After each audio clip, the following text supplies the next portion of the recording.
Today on Quick Tip Tuesday, I took the dogs out into the metal yard to find a rusty transom and show you guys how we deal with rust when we use these things on builds and projects. The one possible step I'm going to leave out in this video is sandblasting and powder coating. We've done that in the past, it has really great results, but I'm going to show you what you can do at home. Step 1 is to remove all this flaky paint and rust.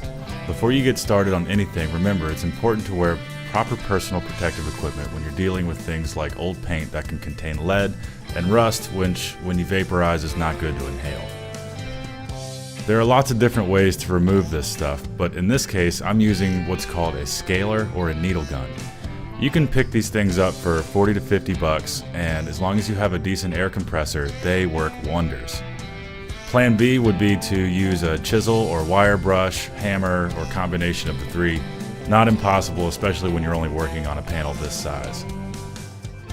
Now, we typically do one of two things when we're finishing these panels. We either clear coat it to seal in that cool rust color, or we prime it, which I'm doing here with Rust-Oleum Rust Reformer, and then we paint over top of that once you put a few coats on and they dry fully.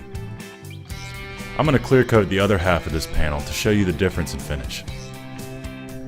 Once the Rust Reformer dries, I'm going to hit it with some of this silver hammered paint. Remember, the type of paint you use depends completely on the application of the project. If it's going to be inside the whole time, you can use whatever you want, but if it's going to be outside, you want to use something that's got a little bit more UV resistance and possibly even made specifically for metal.